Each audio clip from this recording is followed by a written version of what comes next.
কিষাণ বন্ধু বলছে স্বাস্থ্য সাথী বলছে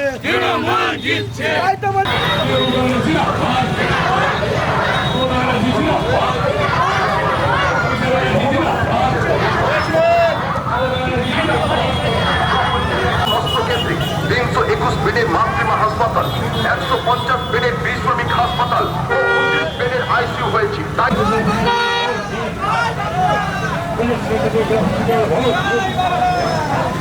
এসআইআর ইস্যুতে ভোট প্রচারে শামশেরগঞ্জের তৃণমূল প্রার্থী নূর আলম কখনো পায়ে হেঁটে কখনো আবার হুডখোলা গাড়িতে শামশেরগঞ্জের অলিতে গলিতে ঘুরে জনসংযোগে তৃণমূল প্রার্থী নূর আলম।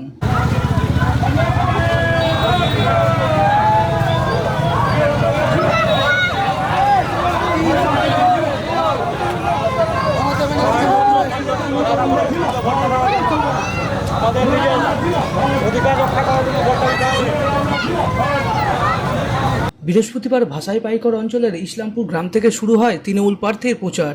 ভাষাই পাইকর, সাহেবনগর, পুঠিমারি, মহব্বতপুর সহ বিভিন্ন এলাকায় জনসংযোগ ছাড়েন নূর আলম। মানুষের কাছে গিয়ে চান ভোট। ভোট প্রচারে এসআইআর নিয়ে সরব হয়েছেন শামশেরগঞ্জের তৃণমূল প্রার্থী নূর আলম।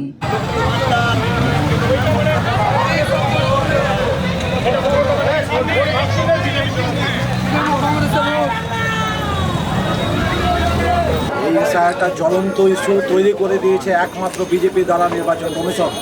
এই ইস্যুটা ইস্যু নয়, ইস্যু তৈরি করা হয়েছে। এটা একটা ষড়যন্ত্র। যারা বৈধ ভোটার তাদের সমস্ত রকমের ডকুমেন্টস আছে, তা সত্ত্বেও ভোটটা ডিলিট করার কাজ করেছে বিজেপি। এটা ইস্যু আমরা মানুষের কাছে যাচ্ছি, তাদের চোখে জল দেখতে পাচ্ছি। এটা ইস্যু নয়, এটা একটা আমাদের আন্দোলন। এটা আমরা একটা মমতা ব্যানার্জিও বলেছেন, আমাদের দলনেতাও বলেছেন এবং আমরাও বলছি।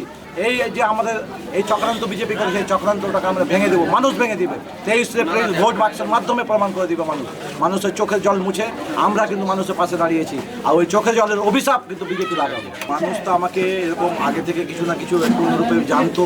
এবার আমার একটা লক্ষ্য ছিল, লক্ষ্যটা কিন্তু বড় রূপে তৈরি করার জন্য আমি এই রাজনৈতিক প্ল্যাটফর্মে এসেছি।